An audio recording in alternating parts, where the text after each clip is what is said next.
And we are in the chamber with, of course, Matari, Mahaliak, and our vampiric assassin. Now remember, we fought the elite version of the vampiric assassin. And what I'd like to do, hopefully you would like to hear it, I wrote these origin stories for them, and I said, like, when you read the origin story for a normal version, it kind of gives you a hint of what to expect for an elite. So let's go over this really quick. So Origins, Castle Blackwood, of course that's in Avalon. Through a dark ritual in the depths of Castle Blackwood, human females have been transformed into these demonic creatures. It is known that they can regain health by drinking the blood of their victims. So from what we looked at before the elite version, that kind of just goes along with that. So I thought you'd like to check out another origin stories from one of the monsters. Now, it's time to get into the battle. And I was thinking before starting this, and let me explain. As you can see, that the vampiric assassin is very strong with mythical warfare, arcane, and spiritual. Well, mythical and spiritual is perfect for Matari. But, arcane warfare, she's middle of the road. But she's only equipped with this, this rusty dagger. And it can do 1 damage. We want to take her out with the quickness in the first round. So I'm going to do something not really reckless, I'd say, but here's my thought. When arcane warfare comes up, we're going to have Mahaliak attack with Mallory's golden bow, because that will do 2 damage. So this is what I'm hoping, that Matari can put at least 1 damage on the vampiric assassin in mythical or spiritual warfare, and then Mahaliak is going to use his intimidating shout. This has come in handy for us before. Lower that arcane warfare by a few and try to score a hit, which that will do 2 damage. So I just wanted to let you know that's what our strategy is, and something you might want to think about when you're playing. Okay, so again, no special abilities. This is origin story, normal version. The heroes are not going to use any special abilities as of yet. They're not going to drink a potion. So on to the phase 1 of combat. I have our warfare tokens. Our warfare dice are on deck here. And let us reveal phase 1 is going to be, okay, spiritual. Well, looking at Matari's card, I'm not going to pick all of this up. I'll just read it to you. She has a +1 on her card to spiritual, so she's kind of proficient. But I will show you that she has the Myth of the Mind pendant, which is another +1. So that is a +2 to spiritual. On the vampiric assassin's card, that is a 9. So she has to score a hit with her rusty dagger. She has to get at least a 7 on the warfare dice. So I'm declaring that in phase 1. All right. As I drop the die again, pardon me, I get this die. Okay, so she rushes up, pulls her dagger back, and probably just roll it right here on the cards. And what is that? 2? Oh, that's not good. That's an epic fumble. Man. And so looking at that, that's 1 damage. So we're going to apply 1 damage. So still, she's at full health. So that's not, we're not too concerned yet. Okay, clear the warfare dice. Clear that warfare token. She'll kind of back up. And phase 2 is going to be mythical warfare. And like I said, we're going to try to have her attack again with her rusty dagger.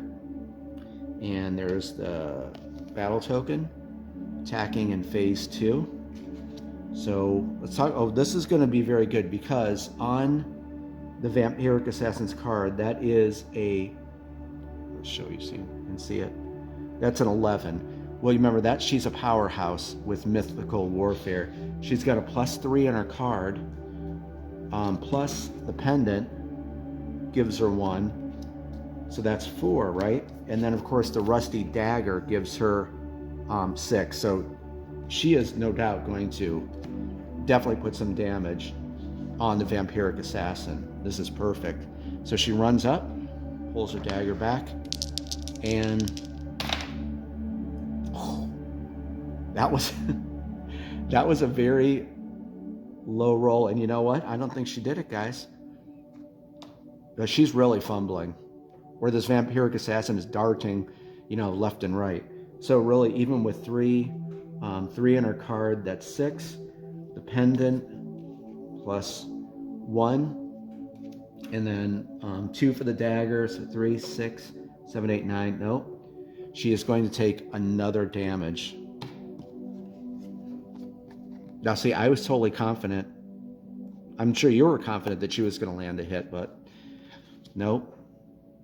And hopefully you remember if you watched the intermission video, that's kind of what I thought. Maybe, dice rolls, what they mean to me. Maybe she fumbled on something. Maybe, the vampiric assassin darted out of the way or pushed her or something like that. That's how I think of dice rolls. Okay, let's clear that. Let's clear the warfare dice. Of course, last up is Arcane Warfare. And this is going to be a tough battle for Mahaliak. We're going to do what I said, so that's a 12. Okay, he is now going to activate Intimidating Shout. I'm sure you're familiar with this already. We're going to get to lower that by 2, so that will become a 10. Pay the essence for that.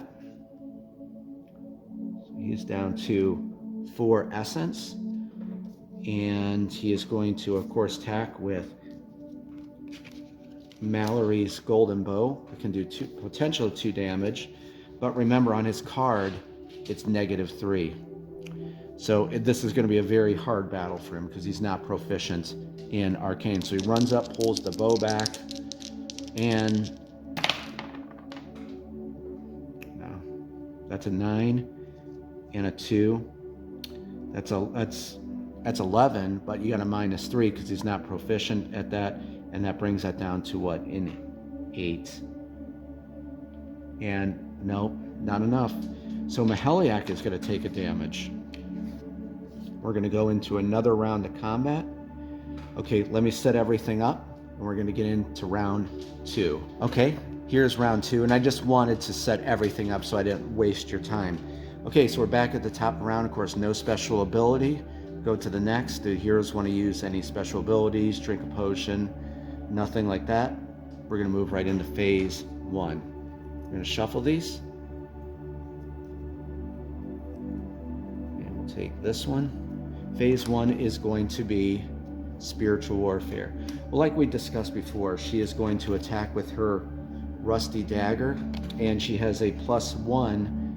She's proficient in spiritual warfare, and then she has the Myth of the Mind that's a +1, so she could add a +2 to this, and that is a 9 on her spiritual warfare for the vampiric assassin. So Matari runs up, pulls the dagger out, and you need a 7 to score a hit.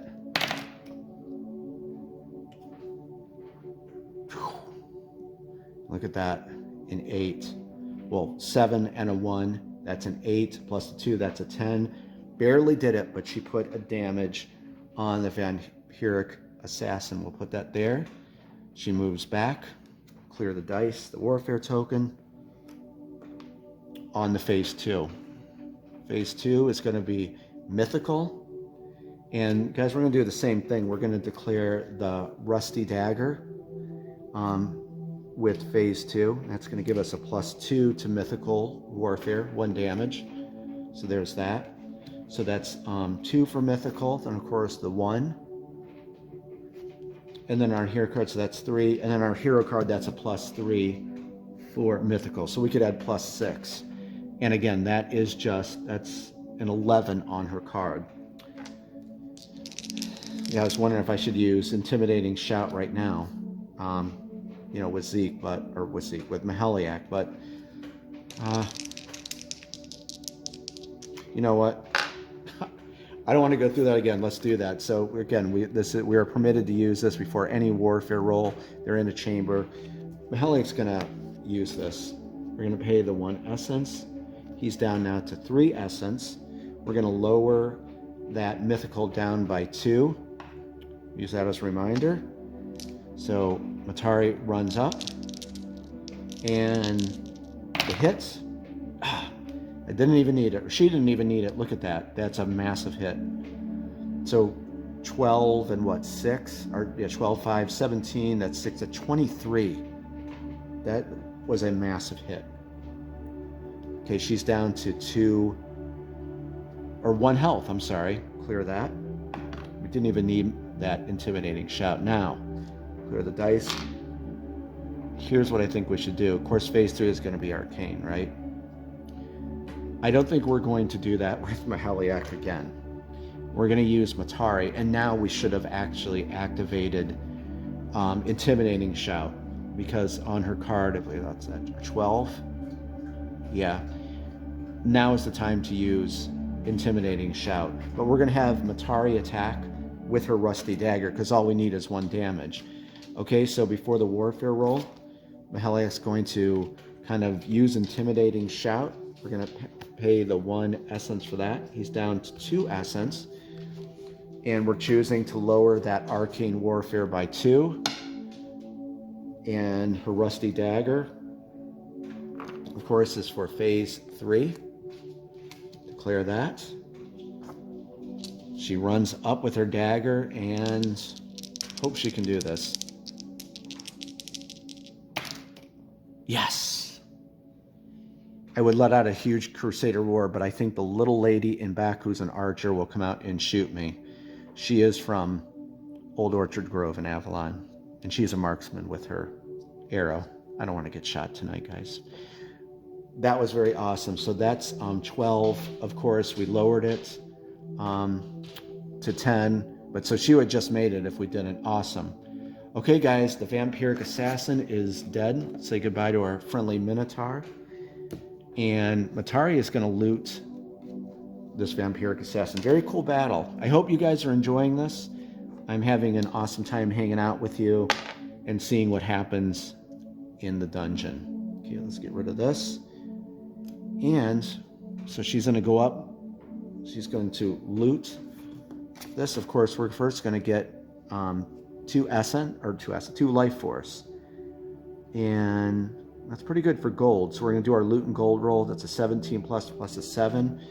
Let me grab these things so I don't forget. Okay, got that. Don't want to forget the life force. Okay, so let's see if the vampiric assassin was carrying anything of value. Well, guess what? 7. That's all we needed. So this vampiric assassin was carrying 100 gold. Let me get that real quick. Give that to Matari.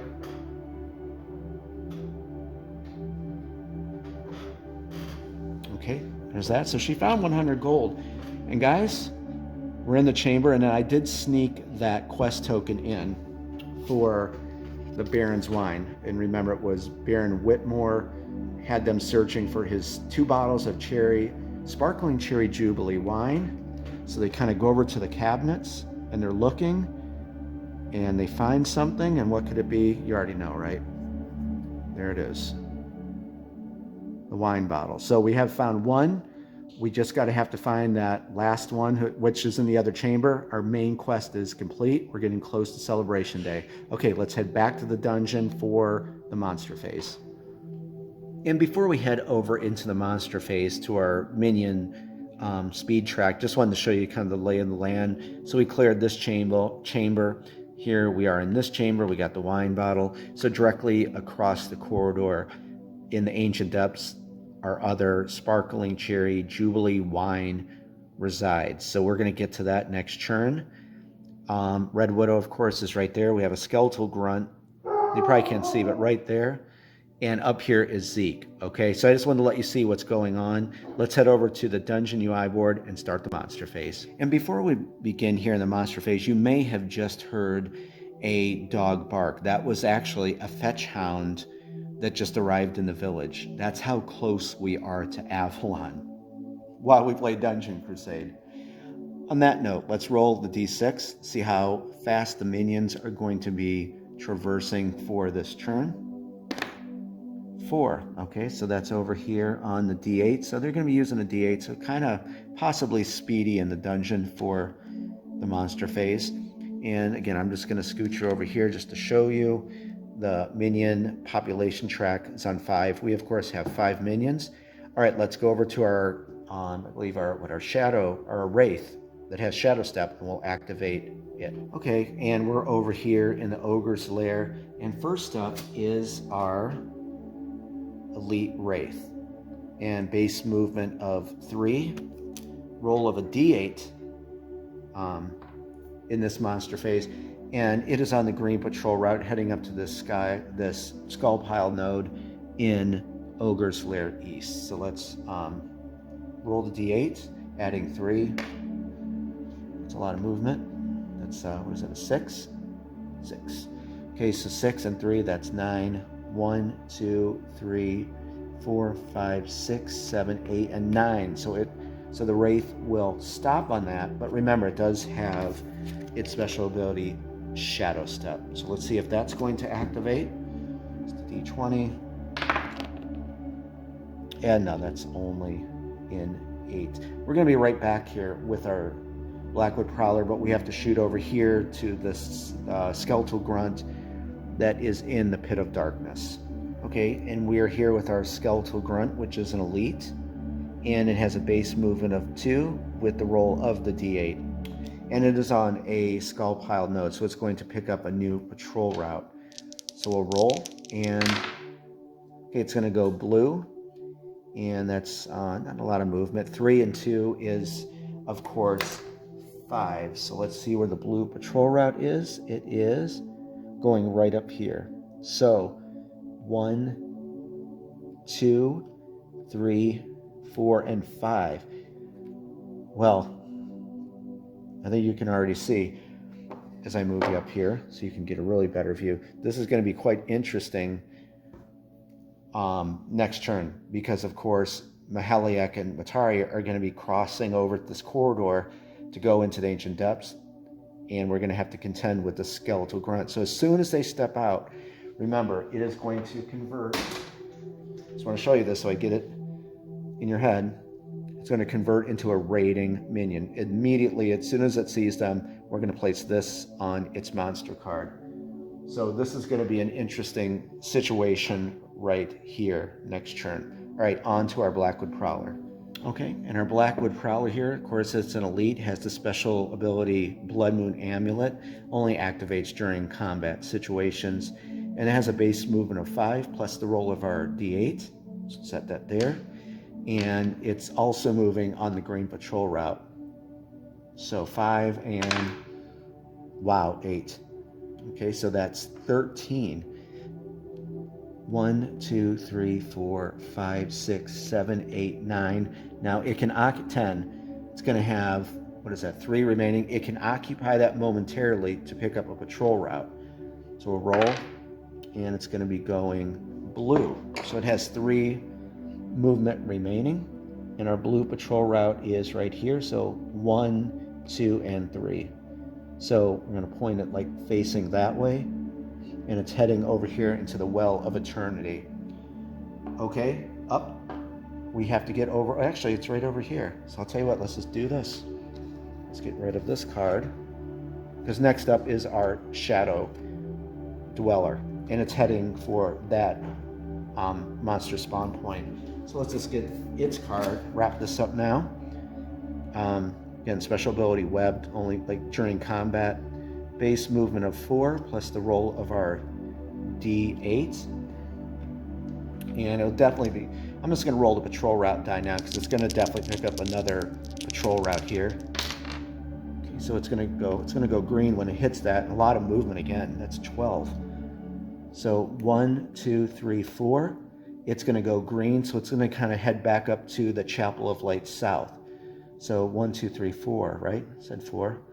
5, 6, 7, 8, 9, 10, 11, 12. So it's just about to, as you can see, hit a skull pile node on its next turn. Okay, Red Widow is up. Okay, so I wanted to give you the big picture of kind of what's going on. It's going to be very interesting. Of course, we have Red Widow's card. Remember, she moves by quadrants, 3Q, 3 quadrants. You use the patrol route die.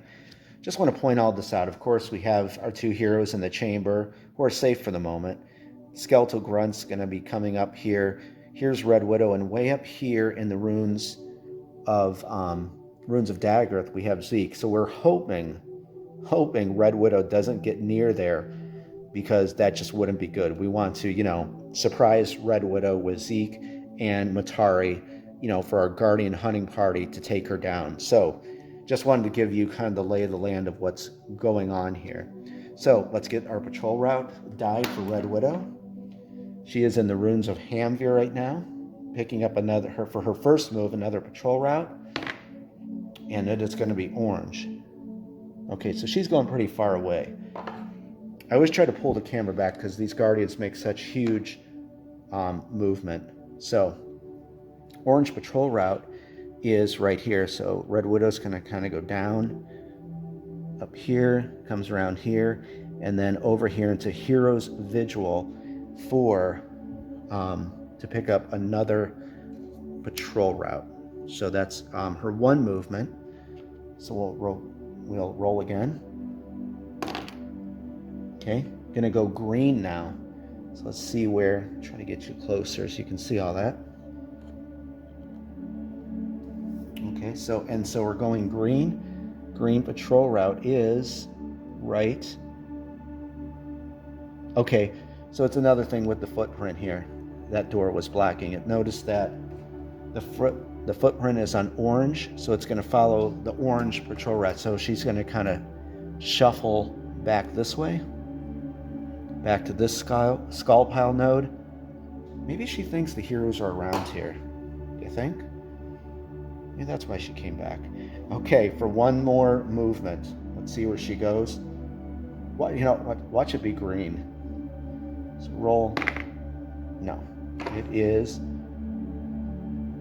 blue. Okay, so the blue patrol route is right here. I'll move you down so you can see. And she's going to simply follow the blue patrol route here into the Ogre's Lair West, right into here and on to a monster skull pile, a monster spawn point. And that ends her turn. So actually, we kind of want her to be in this vicinity when we do our attack on her. So hopefully she sticks around here so we can take her down. Okay, we have one more minion. That's our Goblin Footman up in the spider lair. I'll meet you up there. Okay, and here's our Goblin Footman about to hit that skull pile node in the spider lair.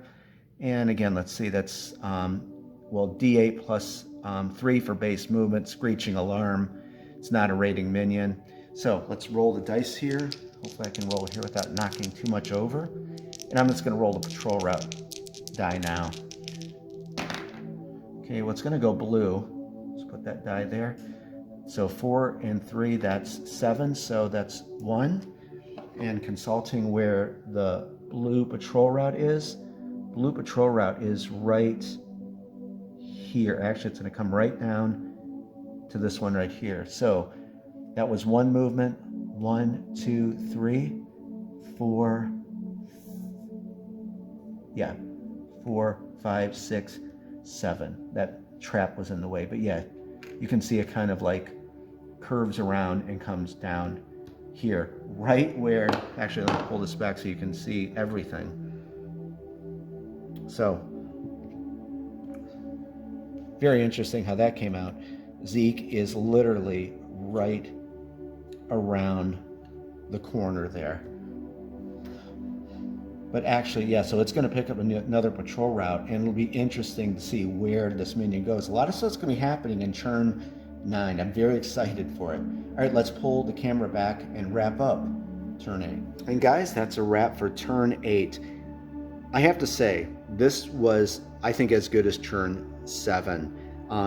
Just because simply you learned probably even more about the game in this turn here. And it was just, I don't know, I think it was a very epic turn. So I hope that you enjoyed this. Hope I explained everything for you. And it's going to be interesting as we just do a quick fly over here. Man, I want to keep playing. I truly do. It's going to be interesting to see what happens here. Of course, what Red Widow's going to do. And then, of course, this hot spot, as I call it, what's the Goblin Footman going to do? We have Zeke here. Do we want to continue mining? Do we want to take out the Goblin Footman? Do we just want to move him down here to prepare for Red Widow? A lot of things to consider. Think about it. What would you do?